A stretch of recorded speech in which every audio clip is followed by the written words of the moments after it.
Eu quero fazer uma reflexão com vocês sobre o Salmo 128. Ele já foi citado algumas vezes aqui hoje, até lido aqui, mas é este salmo que eu quero usar como base para refletir, porque ele é um salmo ao lado do 127 também. Eu acho que vale a pena lermos o 127, a descrição de Salomão no Salmo 127, ok? E depois nós vamos ler o 128. Coloca o Salmo 127.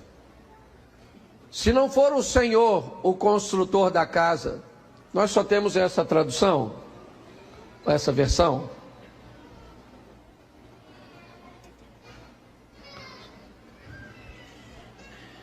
Isso, obrigado.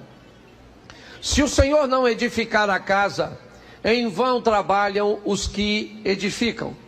Se o Senhor não guardar a cidade, em vão vigia a sentinela. Inútil vos será levantar de madrugada, repousar à tarde, comer o pão de dores, pois assim dá ele aos seus amados o sono. Eis que os filhos são herança do Senhor, o fruto do ventre, o seu galardão. Como flechas na mão do valente, assim são os filhos na sua mocidade. Vá ao centro. Isso, bem-aventurado o homem que enche dele a sua aljava, não serão confundidos quando falar com seus inimigos à porta. Agora bota o 128. Bem-aventurado aquele que teme ao Senhor e anda nos seus caminhos, pois comerás do trabalho de tuas mãos, feliz serás e te irá bem. A tua mulher será como uma videira frutífera aos lados da tua casa, e os teus filhos como plantas de oliveira à roda da tua mesa. Eis que assim será abençoado o homem que teme ao Senhor. O Senhor te abençoará desde Sião, e tu verás o bem de Jerusalém todos os dias da tua vida. E verás os filhos de teus filhos e a paz sobre Israel. Feche os seus olhos. Senhor nosso Deus e Pai, em nome de Jesus, eis aqui a tua palavra, continua falando conosco. Usa-me como um canal de bênção, abençoa cada lar, a cada família, conduzindo, ó Deus, a cada um deles aquilo, ó Deus, que eles necessitam no momento. Mas muito mais que uma bênção pro momento, ó Deus, que eles recebam o interesse de um relacionamento contínuo, ó Pai, pelo poder do nome de Jesus, em nome de Jesus. Você pode dizer amém? Bom, eu acho que você já notou que a família é uma das instituições mais perseguidas pelo diabo. Ao lado do ambiente político, que é extremamente perseguido pelo mal, ao lado do nosso sistema de educação ou de ensino, que é extremamente perseguido pelo mal, ao lado do nosso ambiente de segurança, saúde. Eu sempre digo aqui, se uma sociedade funcionar bem, família, igreja, ensino, saúde e segurança pública, nós vamos ter um paraíso, nós vamos ser uma sociedade extremamente equilibrada.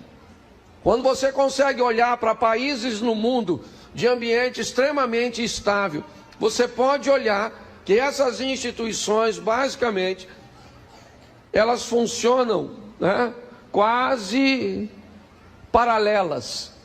Porque quando uma sociedade vive nesse ambiente, a qualidade de vida é excelente.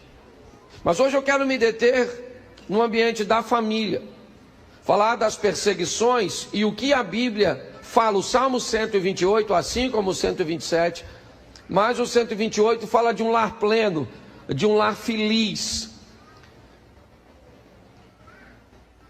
E nós precisamos entender algumas coisas se queremos melhorar a qualidade de nosso lar. A família não tem problema, casamento não tem problema. O problema está localizado em pessoas. Se o problema da sua casa ou da sua família estiver num objeto, estiver num animal, é fácil de você corrigir. Você pode pegar este animal e dar para alguém, colocar num abrigo. Você pode pegar, né, isso que está te incomodando, ok? E remover. Mas quando o assunto são pessoas, é muito complicado. Então a melhor maneira de melhorar uma família é melhorar a qualidade de vida ou a habilidade dessas pessoas de lidarem com outras pessoas.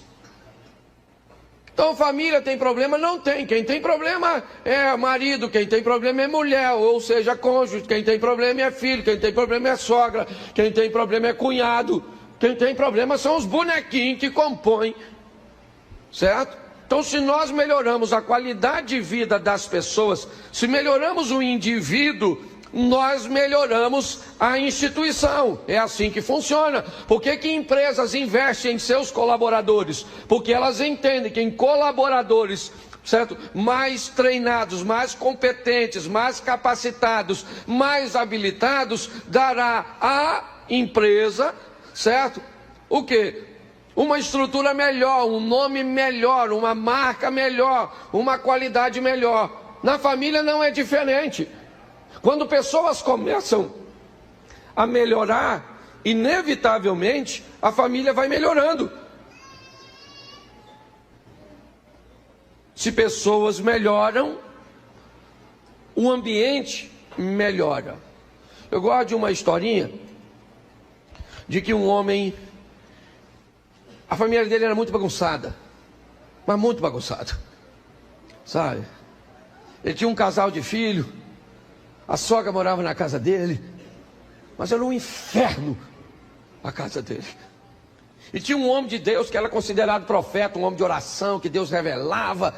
E ele ouviu falar desse homem. E ele tomava umas cachaças danadas. E ele foi lá. Chegou lá e falou: moço, o negócio é o seguinte, vou falar com o senhor aqui. Eu estou com a minha família tudo desgraçada. Eu vim falar com o senhor, ora, que o senhor tem uma revelação, que Deus fala com o senhor. Então, se o senhor vê aí com Deus, o que é que eu tenho que fazer? Que eu vou para casa e vou fazer que eu não aguento mais. O homem olhou para ele e falou: vamos orar. Orou. Ele orava assim meio esquisito, com o olho fechado, o outro aberto, olhando para o moço orando, para ver o que estava acontecendo. Quando de repente o homem olhou para ele e falou assim: Deus falou algo comigo. Ele falou: então o senhor fala. Fala porque eu vou para casa fazer. Ele falou: olha, Deus falou comigo que o problema da sua família é que Jesus está lá na sua casa, disfarçado num dos seus parentes, e vocês estão tratando mal Jesus. Ele falou: Jesus na minha casa? O senhor está dizendo que um dos meus parentes é Jesus? O senhor não sabe de nada, moço. Vê se foi com Deus que o senhor falou aí mesmo. Porque lá em casa é todo mundo doido. O meu filho mais velho, o menino é doidão, fuma uma maconha, o menino, pensa num menino maluco. A minha menina todo dia está com um homem diferente. A minha mulher, rapaz, louca. Minha sogra não vou nem falar. E eu que vos falo, também tomo uma cachaça danada, que eu não aguento. Vê aí direitinho se é lá em casa. O homem falou assim: é lá na casa do senhor mesmo. Jesus está lá. Ele falou: um de nós é Jesus. É. Então tá bom. Saiu dali confuso, passou no boteco, tomou logo uma cachaça e foi para cá. Chegou em casa, reuniu a família e falou: gente, tem um assunto muito sério para falar com todos vocês. Eu fui no homem de Deus aí, um homem que ora, esquisito, e ele falou um negócio mais esquisito ainda. Falei com ele que nós estamos com problema na família, e ele falou que o problema é que Jesus Cristo, o Senhor Jesus, está aqui em casa disfarçado num de nós. E eu quero saber quem é. E o pessoal falou: bebeu demais, está louco, está doido. E não achou. Ele pegou o telefone, ligou para o homem e falou: ô moço, falei que o senhor não é aqui não. Jesus está aqui não. Ah, tá? Tá? Tem certeza? Então tá. Vou procurar direito. Falou, olha, ele falou que não está errado. Jesus está aqui. E eu quero saber quem é. Ele também tinha um filho mais novinho, pensa no menino bagunçado. O menino falou, pai, chega aí. Esse negócio de Jesus não é uma história antiga? Falou, é. Então quem sabe não é vovó? Ele falou, cala a boca, garoto. Cala a boca, garoto. Você é louco? Senhor, perdoa o menino, ele não sabe o que fala. Vê se o Senhor Jesus já está nessa velha desgraçada, essa fofoqueira que tinha.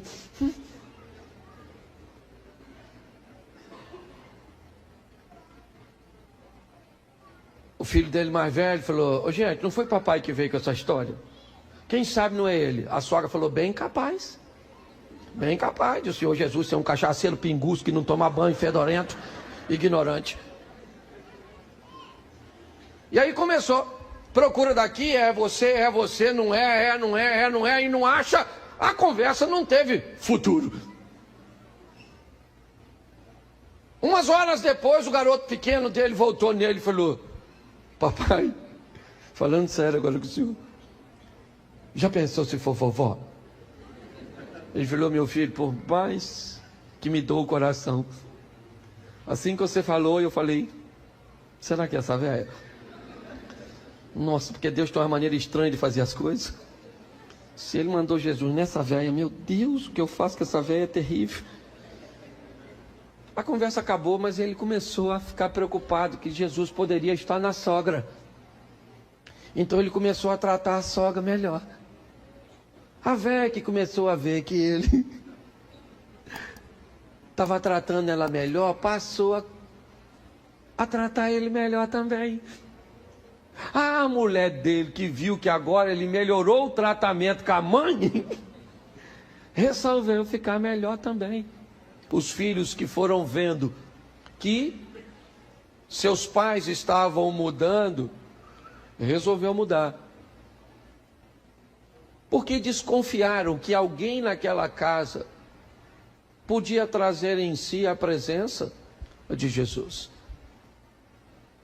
Eu quero começar a minha mensagem perguntando, se nós fizéssemos isso quando você fosse falar com sua esposa, você pensar que ela poderia, ou Jesus estar nela, né? Nós sabemos que está, mas de uma forma mais enfática. Será que não melhoraríamos o tom? Será que não melhoraríamos o tratamento? Porque a grande verdade é, estamos aguardando a melhoria do outro, e o outro aguarda a nossa melhoria. E o tempo vai passando, não muda nenhum e nem muda o outro. E nós vamos nos ferindo, nós vamos nos machucando,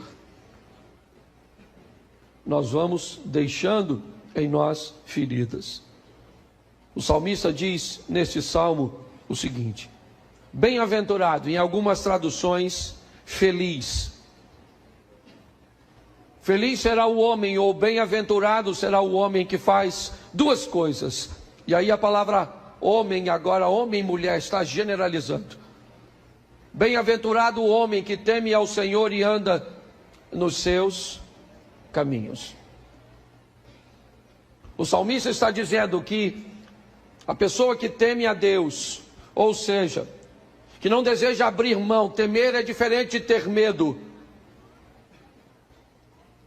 Você é alguém que teme a Deus quando você não deseja de forma alguma quebrar seu relacionamento para com Ele. Quando o relacionamento que você mantém com Deus é tão importante, é tão expressivo, é tão significativo, é tão forte, que tudo aquilo que você sabe que pode quebrar seu relacionamento com Ele, você não faz, você não fala, você não vai, não é interessante para você. Por isso que a Bíblia diz que o temor do Senhor é o princípio da sabedoria. Porque na verdade o que ele é o entendimento de que se eu faço algo que quebra o meu relacionamento com Deus, eu não sou sábio, eu sou um tolo.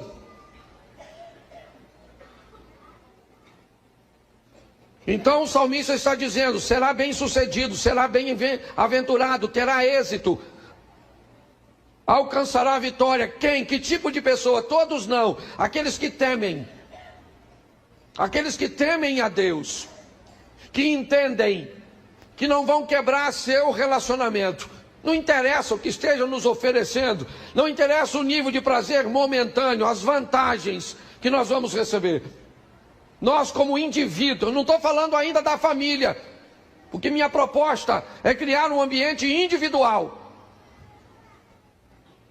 Então o que eu faço? Eu procuro viver uma vida, é isso que a Bíblia está dizendo, de temor ao Senhor. E o que é temê-lo aqui de uma forma bem simples? É viver uma vida cuja qual tudo aquilo que me afasta dele, eu me afasto. Tudo aquilo que me tira de perto dele, eu não quero perto de mim. Tudo aquilo que possa fazer com que eu não possa estar diante dele, não deve fazer parte da minha vida. Ele disse: tema a Deus e ande nos seus caminhos.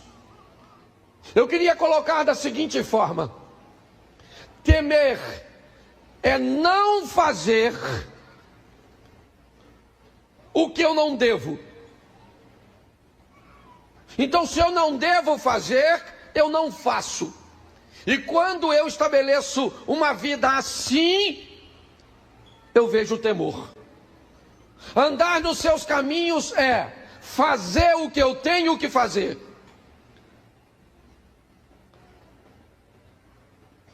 Porque tem gente que me parece que faz o que tem que fazer, mas também faz o que não deveria fazer.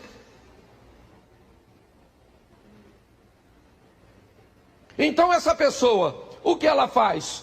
Ela anda nos caminhos, porque ela obedece, mas ela não teme, porque ela não obedece. São simplesmente coisas em áreas diferentes. O salmista está dizendo: o que eu faço? Eu temo, e quando eu temo, eu não faço o que não deve. Eu não faço, eu não me aproximo, eu não mantenho relacionamento com aquilo que me afasta de Deus, porque eu temo a ausência dele. Eu temo, porque eu descubro em Saul como é que vive alguém quando Deus vai embora. Um dos motivos que mais fazia Saul desejar matar Davi é porque o que estava em Davi um dia esteve nele e agora não estava mais. Essa é a verdade. Então temer aqui de uma forma simples é não fazer o que não deve ser feito. E andar nos seus caminhos é fazer o que deve. Uma vida plena é a vida daquela pessoa que se afasta do mal e faz o bem. Porque tem gente que faz o bem, mas vive no mal. Essa vida não é plena. Por isso que o salmista ele continua dizendo, certo? Que comerás do trabalho de tuas mãos. Eu gosto dessa expressão do verso 2. Porque na verdade, traga isso para a sua individualidade. Esquece por enquanto a palavra comida, apesar dela estar inserida. Comerás do trabalho de tuas mãos. O que o salmista está dizendo é aquele que teme a Deus, aquele que não faz o que não deve, que faz o que deve, ele será próspero. Sua mesa estará sempre cheia. Ele será alguém que será visto como vencedor. Do trabalho de tuas mãos comerás. Feliz ele será, irá bem. Me parece que um dos grandes desafios hoje, eu tenho falado isso, né, num evento que eu tenho feito em alguns lugares do Brasil, que a gente chama de o caminho da felicidade, sou feliz, ou seja feliz, mas falando de felicidade. E se você quer viver com gente, seja sua mãe, seu pai, seus filhos, seu cônjuge, descubra uma coisa que está escrito na carta do apóstolo Paulo a Tessalonicenses: todo corpo, alma e espírito deve ser entregue ao Senhor de forma irrepreensível. Você quer lidar com pessoas? Descubra, repita comigo: corpo, alma e espírito. Isso aí. Um ser humano é corpo, alma e Isso, se você vai lidar com gente, corpo, alma e espírito. Seu marido é um corpo, alma e espírito, sua mulher, corpo, alma e espírito, seu filho, um corpo, alma e espírito, sua sogra, um corpo. Sem alma com muitos espíritos. Certo? É uma brincadeirinha. É brincadeira, você deleta isso. Tá certo? Mas só para você entender, corpo, alma e... Então, para alguém ser feliz, ser pleno, porque todas as vezes que você vai lidar com alguém feliz, essa pessoa, ela não vai ferir os outros. Só os infelizes dividem sua dor. Feliz serás. Alguém, para ser feliz, ele precisa ter atendido, eu acho que é esse o grande problema. Ele tem que ter atendido as 3 áreas da sua vida: o corpo, a alma e o espírito. E uma delas, principalmente a alma, ela é altamente afetada por aquilo que aconteceu com você lá atrás. Com seus traumas, suas traições, suas rejeições, as humilhações que você enfrentou. Está assim de gente que não tem passado. Ela não tem. Não, pastor, isso aconteceu comigo há tanto tempo. Não. Aquilo que aconteceu há 30 anos atrás é seu presente. Você vive isso todos os dias, suas dores, sua luta, suas mazelas. O salmista,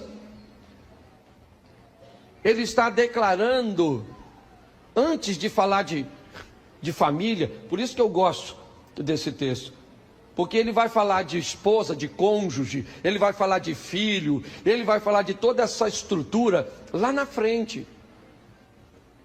Porque primeiro ele está falando de pessoas sadias, salutares, pessoas com saúde mental, com saúde emocional. E como é que eu tenho isso? Temendo a Deus. A única literatura que tem a coragem de ser tão simples em falar de felicidade. Tema a Deus e ande nos seus caminhos, se afaste do que não deve e faça o que deve. E quando você fizer isso, você estará perto de Deus. E quando você estiver perto de Deus, tua vida vai fluir. E aí você é feliz. Feliz. Pronto, encontrei a felicidade. Casou o cara aqui? Sim ou não? Não, vai casar já que eu vou casar ele. Até o presente momento ele é solteiro. Por quê? Porque a proposta é falar da individualidade. Você tem que ser feliz sozinho. Você e Deus.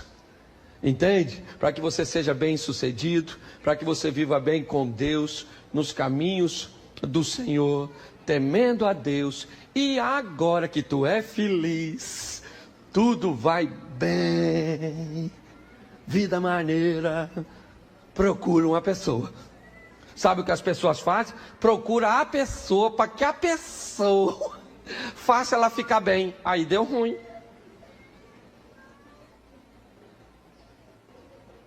Quantas pessoas se casam para ser feliz?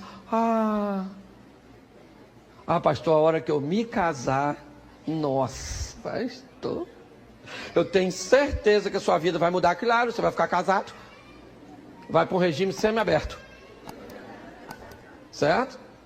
O de casado. Mas o casamento não vai fazer você feliz. Quem vai fazer você feliz é Deus. Deus faz você feliz.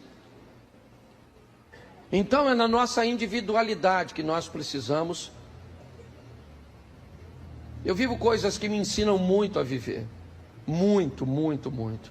Por exemplo, eu ando enquanto pessoas que me falam as experiências que teve com as mensagens que eu preguei, como gostaram, que eu ajudei ao seu marido a se converter, ao seu filho a voltar para perto do Senhor. Algumas narram situações de cura, e é fantástico isso para oxigenar. Mas eu encontro com muita gente que me critica, que me bate e que falam muitas coisas às vezes que são pertinentes. E essas pessoas me fortalecem. As coisas duras me fortalecem. As coisas boas, elas me massageiam. E eu vivo entre massagens e pancadas. Coisas agradáveis e desagradáveis. Mas a minha pergunta é: eu controlo o tempo? Não. Eu não controlo quase nada. Mas tem uma coisa que eu posso controlar: como eu me sinto. Eu posso controlar como eu me comporto. Isso eu posso fazer. Isso é possível que eu faça. Minha mulher não define como eu fico, independente de o que ela fale comigo. Você não define como eu fico. Quem define como eu fico, quem define como eu reajo, sou eu. Esse é um privilégio que eu guardei para mim. Hoje as pessoas conseguem tirar as outras com muita facilidade de seu ambiente de equilíbrio. É muito fácil, muitas vezes, tirar você do autocontrole e colocar você num ambiente instável. Mas esse deveria ser um privilégio só seu. Por quê? Porque na nossa individualidade nós precisamos buscar saúde. Por quê? Porque grande parte de nós ainda sonha com relacionamento. E mesmo que você não vá se casar, ok? Você vai precisar conviver com seus irmãos. Você vai precisar conviver com seus amigos. Na vida, pessoas saudáveis têm realizações pessoais, têm amigos e se relacionam com Deus. Quem não tem realização pessoal, não tem amigo e não se relaciona com Deus, a única coisa que sobrou para ela foi frustração. Então nós precisamos ter uma visão clara de nós mesmos. E é isso que Deus está tentando nos mostrar. Eu preciso ser feliz? Preciso. Por quê? Porque pessoas felizes constroem relacionamentos bons, agradáveis, ambientes legais. Eu não tenho uma família perfeita. O meu modelo de família não é dos melhores. Não! Meu pai casou um montão de vezes. Minha mulher veio de uma família disfuncional. Sua mãe morreu, ela era uma adolescente. Nós não tivemos. Nós fizemos uma viagem esses dias para São Paulo e lavamos nossas roupas, até brincamos no carro. Meu cunhado, quem veio aqui dirigir o culto é meu cunhado. Eu tenho 32 anos de casado com essa mulher. Ela é irmã desse camarada. Fica de pé aí, esse cara, esse indivíduo aqui, ó. Esse bonitão aqui, ó. 32 anos. Eu nunca tive uma discussão com esse cara. Nós também nunca fomos muito próximos. Ele vai pouquíssimo na minha casa, eu vou pouquíssimo na casa dele. Mas pensa num cara, gente boa, extraordinário. Mas nós não fomos treinados para viver junto. Aí aparece um engraçadinho e diz assim: a família de vocês, vocês comem todo? Não come. Todo domingo junto? Junto? Não, porque esse não é o nosso modelo.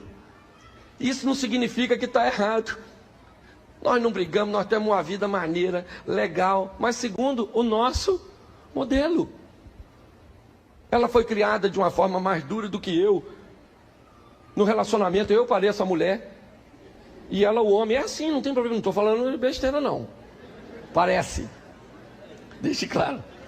Entendeu? Até que prove o contrário, eu sou macho. E vai ser ruim de provar o contrário, viu? Tá certo? Mas é assim. Por quê? Porque eu fui criado no meio de mulher. Onde eu vivia era só mulher, só mulher, só mulher. Eu ia jogar bola, sabe o que o pessoal falava? Que eu dançava balé. O que eu andava na ponta do pé. Ela, quando foi me namorar, um primo dela, um infeliz, falando assim, não está aqui, eu posso falar. Vocês não sabem também. Falou que não era para me namorar não, que eu não gostava de mulher.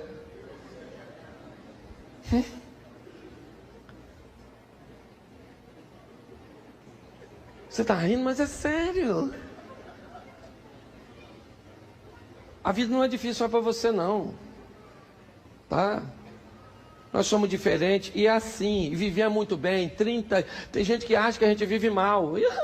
Você pode achar o que você quiser. Tem gente que acha que eu sou rico. E não sou eu que vou falar que eu sou pobre. Vou dar um tiro no pé. Pastor, o senhor é rico, louvado seja Deus, eu recebo tudo. Pastor, o senhor é pobre? Não sou. Aliás, porque a Bíblia diz, os pobres sempre terei convosco. Então, se os pobres sempre terei convosco, eu não sou pobre, os pobres vão viver comigo. Ué, eu tomo posse da palavra para mim. Nunca vendi vida fácil, nunca. São 32 anos de casado. Mas eu aprendi a tomar conta de mim. De vez em quando eu faço muita raiva nela. Eu sei que eu faço. E ela faz muita raiva em mim. Sei que os meninos podiam ter pai melhor, mas também podia ter pior. Tá achando que eu sou o pior? É lógico que eu não sou. Tem marido melhor do que eu? Para ela, sim ou não? Vocês têm medo de eu te excluir, não é verdade? Pastor tem autoridade. É lógico que tem. Mas o que sobrou para ela foi eu. Tá certo? Não, a gente discute, a gente briga. De vez em quando ela não quer fazer amor comigo. Você está entendendo? De vez em quando não. Quase sempre. Você consegue? Você está entendendo? Mas você é a mesma. Qual é a diferença da minha para você? Esse dia eu encontrei um pastor, ele começou a conversar comigo. Não, porque o meu casamento, graças a Deus, a gente não briga. Nunca brigamos. Falei, sério? Seus meninos, como é que é? Nossa, meus meninos, pensa num menino inteligente. Rapaz, nunca tirou menos de 9,5. Falei, nossa. E a igreja, como é que tá? Rapaz, pensa numa igreja afinadinha. Ninguém peca. Não tem nenhum problema. Não tem nenhuma briga. Falei, meu Deus. Falei, eu sou uma má influência para esse moço. Eu não aguentei, olhei para ele e falei, amigo, que hora nós vamos virar amigo assim, de verdade, para você me falar? Porque não tem. Casal briga, sim ou não? Sim. Filho dá problema, sim ou não? Tem uma mulher problemática. Não é toda sogra que é ruim. Não é, lógico, a gente brinca com isso, mas não é. Mas nós temos que parar de achar que a vida é um mar de rosas. Não. A vida é um grande campo de batalha, onde quanto mais rápido você aprender a lutar e mais habilidoso você for, certo? Mais vida você vai conseguir ter. Quanto menos você sabe lutar, mais feridas, mais machucado você sai. Todo dia tá machucadinho. Ai, nossa. Ah, pastor, se o senhor viu o que minha sogra fez comigo? Nossa, o que ela fez? Fui lá, pastor. Ela nem falou comigo na casa dela. Ah, mas isso foi um favor ou uma ofensa? Depende de como você olha. Tem dia que as pessoas não estão bem. Nós temos que ter habilidade para viver na nossa individualidade. Pronto. Por quê? Aí está na hora de casar. Ó, o verso 3. Tua mulher será como uma videira frutífera ao lado. Seu cônjuge estará do seu... Eu gosto disso. Mulher em troca. Seu marido será como uma videira frutífera. Alguém que vai estar ao seu... E pensa num negócio desafiador. Quantos aqui conseguem? Em nome de Jesus Cristo Nazareno. Toda mentira cai por terra. O pai da mentira, sai agora desse culto. Louvado seja. Quantos aqui, ora pelo menos 4 vezes por semana, de mãozinha dada com a esposa, ajoelhado na cama, pedindo para Deus abençoar seu casamento, seus filhos. Levanta a mão, por gentileza. Agora. 1. Aí, tem uns 10. Por quê? Porque não é fácil, sim ou não? É fácil? Não. É desafiador ter alguém do seu lado. Tudo bem que eu brinco nisso na minha palestra, que homem é assim, quando uma mulher pede conselho, ela não quer. Por isso que os homens se lascam. Porque o homem, quando pede conselho, ele quer. Mulher não quer conselho. Quando sua mulher te pedir opinião, não dá. Você escuta tudo, presta muita atenção, olhando, se emociona com a fala dela, porque assim fazem as mulheres. Quando uma mulher fala, a outra quase chora. Nossa, menino, que isso, absurdo, que isso, garoto, fiquei bege, que isso, nossa. Um homem escuta o outro assim, ó.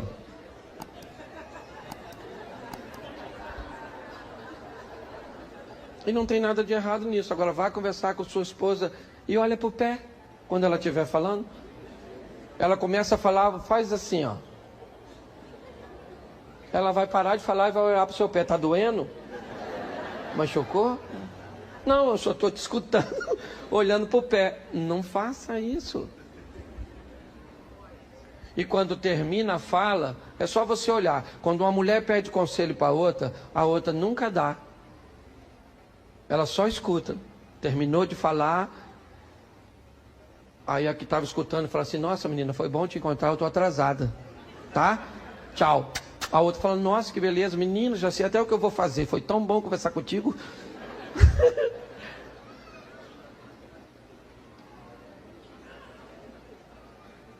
Mas quando ela vai pedir conselho ao marido, o marido comete um erro gravíssimo. Qual é? Dá o conselho. Ele analisa e diz: você está certa nisso, nisso, nisso, nisso, nisso, nisso, nisso, nisso, nisso, nisso. Mas isso aqui, eu acho que você deveria fazer diferente. Sabe o que ela vai falar contigo? Por isso que eu não gosto de falar com você. Porque você é sempre do contra. Você nunca me apoia, você me puxa para trás. Minha vida não anda por sua causa. Então deixa eu te falar uma coisa. Se você vai casar, querido, ter alguém ao seu lado é muito difícil, mesmo que ele esteja.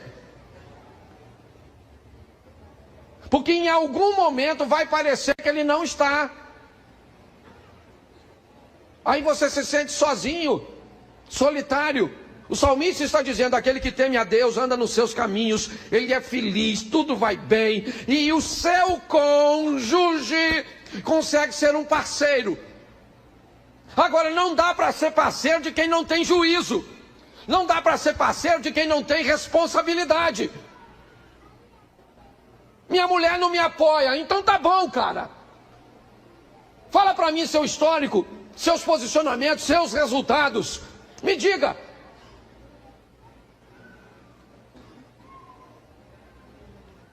E aí nós vamos descobrir juntos se o problema de você não ter alguém do seu lado não está exatamente condicionado ao seu mau comportamento. Por isso que eu falei, uma vida correta, isso, tema a Deus, ande nos seus caminhos, trabalhe das tuas mãos comerás, feliz serás e tudo te irá bem. Então bom, agora casa. Quem casa com esse tipo de pessoa, que toma decisões corretas, que toma decisões assertivas, pessoas responsáveis, inevitavelmente, elas vão conseguir alguém para estar ao seu lado. E é isso que o salmista está dizendo. Não queira apoio para fazer algo errado. Porque tem muitos homens que, se as mulheres apoiassem ele em tudo que faz, elas não tinham mais uma casa para morar. Estavam toda endividada. Não tinha nada, porque são homens irresponsáveis. Tem homens que, se deixasse as mulheres governarem, ele não teria nada. Então como é que eu posso andar ao lado de alguém irresponsável? Então faça essa pergunta: por que será que meu cônjuge não me apoia? Por que será que é tão difícil andar com ele? O salmista está dizendo: tua mulher será como uma videira frutífera ao lado. E aqui eu quero fazer essa colocação: ao seu lado. Um cônjuge ao lado do outro, os dois construindo coisas juntos. É assim que deve ser. Agora, o salmista diz assim, ainda no 3: teus filhos, como plantas de oliveira, à roda da tua mesa. Vamos lá. Beleza? Eu já disse que pessoas saudáveis constroem um relacionamento saudável. E um relacionamento saudável conjugal faz com que os filhos, está aqui, ó, seus filhos, tenham duas coisas. É como termina o versículo 3. Primeiro, seus filhos serão como brotos. Brotos. Aquilo que se espera para o futuro. o futuro de seus filhos. Seus filhos são promissores. Eles vão chegar em lugares que vocês, ou que nós não chegamos. O nosso teto, na verdade, é o piso dos nossos filhos. Nós somos uma plataforma para arremessá-los para um outro nível. Filhos promissores e que não querem sair de perto, estão à roda da mesa. Se tem uma coisa que demonstra a saúde da família, são os filhos quererem estar perto dos pais. E quando eu digo estar perto, não é simplesmente geograficamente, não. Porque se você treinou seu filho para ir longe, ele pode querer morar na América, ele pode querer morar na Barra da Tijuca, em São Paulo, ele quer ir para a Europa, ele quer voar. Mas isso não significa que ele foi para longe, porque está assim de filho dentro de casa, longe e afastado de seus pais, que não tem prazer de estar numa conversa. Se for para fazer uma viagem, prefere não ir. O salmista está dizendo: quem teme a Deus e anda nos seus caminhos, sabe que não deve fazer, sabe o que deve fazer, se realiza, se casa, pega a mulher, bota do lado dele, com todas as dificuldades de unir duas pessoas de universos diferentes. Deste relacionamento saem os filhos, e os filhos querem estar próximo de seus pais.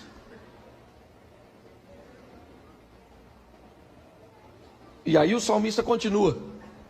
Deixa eu terminar aqui, por causa do horário. Verso 4. Aí ele ratifica: assim será abençoado. Assim como? Feliz, próspero, bem casado, com filhos promissores e com filhos próximos. Verso de número 5: o Senhor te abençoará desde Sião, e tu verás o bem de Jerusalém todos os dias de tua vida. Ao contrário de nós aqui, ok? Que temos esse ambiente, né? Que é uma mistura louca, né? É o que é na verdade o brasileiro, o judeu não. O Senhor te abençoa desde Sião. A minha aplicação é: o Senhor te abençoa aqui em Jerusalém, nas montanhas de Sião, ou em qualquer lugar que você tiver, você será abençoado, e muito mais do que a sua bênção, certo? Você verá o bem de sua família, Jerusalém, ok? É dos judeus, é a família. Hoje parece que quando eu falo família, na nossa cultura, você não é da minha família. Você não é meu familiar. Você não pertence à minha família. Para eles não. Para eles todos são seus familiares. Então há essa visão. Você vai ver o bem de Jerusalém. O verso continua, ou o texto continua. O verso 6 diz: e você vai ver os filhos de seus filhos, a paz sobre Israel. A grande verdade hoje, irmãos, é o seguinte: não vamos melhorar nossa família se não melhorarmos a nós mesmos. E não vamos melhorar a nós mesmos se não quisermos melhorar. A verdade é essa. Enquanto cada um de nós estivermos olhando apenas o nosso umbigo, estivermos aguardando a melhora do outro, ninguém vai melhorar. Tem que começar por alguém. Alguém vai ter que pagar o preço. Só que a nossa geração não paga preço. Se for para plantar alguma coisa que eu não vou comer, para que eu planto? Essa é a visão da nossa geração. A geração antiga estava plantando coisas para seus filhos comerem. Mas isso leva 20 anos para frutificar, 30 anos para frutificar. Mas eu não estou plantando para mim, eu estou plantando para meus filhos, eu estou plantando para meus netos, eu estou plantando para outras gerações. Eu queria que você saísse daqui hoje, olhando para a sua vida e dizendo para você duas coisas. Tema Deus, Cláudio, e ande nos caminhos do Senhor. Tema Deus e ande nos caminhos do Senhor. Não faça o que não deve ser feito, e faça o que deve ser feito.